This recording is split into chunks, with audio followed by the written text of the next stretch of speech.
আসসালামু আলাইকুম, কেমন আছেন সবাই? আশা করি সকলেই ভালো আছেন। রুবেল স্মার্ট কৃষির পক্ষ থেকে সকলকে জানাই আন্তরিক শুভেচ্ছা। রুবেল স্মার্ট কৃষির সাথে যারা রয়েছেন আপনারা অবশ্যই জানেন যে এখানে আমি কোরবানি টার্গেট করে দুইটি জাতের শসা চাষ করেছি, তাজা প্লাস এবং অ্যাগ্রোনের সামরিন। তো তাজা প্লাস মার্কেট করে থাকেন এগ্রিকুলার লিমিটেড। বর্তমানে যে গাছটি আপনারা দেখছেন স্ট্যান্ডার্ড কোয়ালিটির গাছ, আলহামদুলিল্লাহ। বর্তমানে যে গাছটি আপনারা দেখছেন এই গাছটি তাজা প্লাস এর গাছ।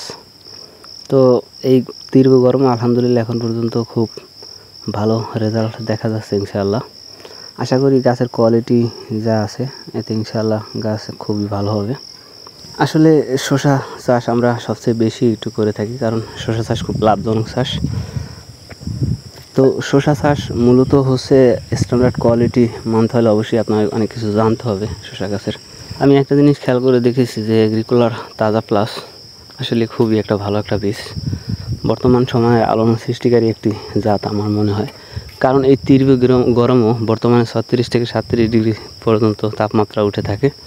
তো এই তীব্র গরমে আমার তাজা প্লাস শসার গাছ আলহামদুলিল্লাহ খুবই ভালো দেখা যাচ্ছে। তো এর ফিডব্যাক ইনশাল্লাহ খুব ভালো হবে আশা করা যায়, গাছের কোয়ালিটি দেখে যতটুকু বোঝা যায়। এরকমের স্ট্যান্ডার্ড কোয়ালিটির গাছ তৈরি করতে অবশ্যই আপনাকে সব কিছু বিবেচনা রাখতে হবে, সঠিকভাবে কীটনাশক দিতে হবে এবং সার কোয়ালিটি টোটাল ম্যানেজমেন্ট যদি আপনার একুরেট থাকে ইনশাআল্লাহ, তাহলে আপনি এরকমের গাছ তৈরি করতে পারবেন। তা নচেত আসলে সম্ভব নয়, কারণ শসা গাছ খুবই শর্ট টাইমে একটা ফল। এটা সঠিক সময়ে যদি আপনি ট্রিটমেন্ট দিতে না পারেন, যদি একটু লেট করে ফেলেন, তাহলে আমার বিগত দিনের শসা চাষের অভিজ্ঞতা থেকে দেখেছি যে গাছ নষ্ট হয়ে যায় খুব দ্রুত।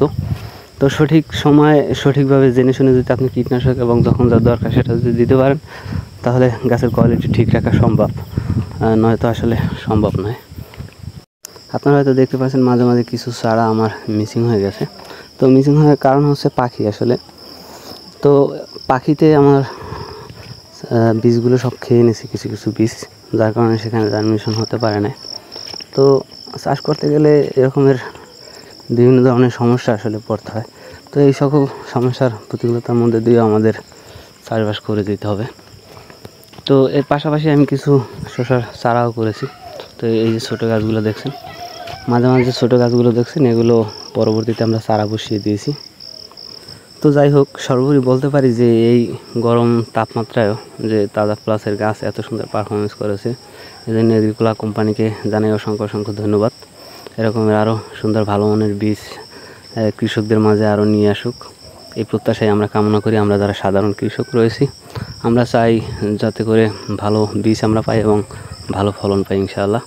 তো তাজা প্লাসের এগ্রিকুলার যে সিও রয়েছেন তাকে জানাই অসংখ্য ধন্যবাদ। ধন্যবাদ ভাই, আপনাকে এত সুন্দর বীজ আনার জন্য আমাদের কৃষকের মাঝে। তো গাছের কোয়ালিটি এবং সর্বাধিক সাইট ম্যানেজমেন্ট করে আমি বুঝতে পেরেছি যে গাছের কোয়ালিটি খুবই ভালো রয়েছে। তো আপনারা চাইলে যে সকল প্রত্যন্ত কৃষক রয়েছেন শসা চাষ করবেন, গরমে শসা চাষ করবেন, তো তারা হয়তো চাইলে এই তাজা প্লাস শসা চাষ করতে পারেন। আসলে আমার মুখে বলার কিছু নেই, এটা বাস্তবিক দেখা যাচ্ছে যে গাছের কোয়ালিটি খুব ভালো হয় তাজা প্লাস গাছের। তো যাই হোক, যারা কৃষক রয়েছেন আপনারা চাইলে এই তাজা প্লাস শসা চাষ করতে পারেন। ধন্যবাদ সকলকে।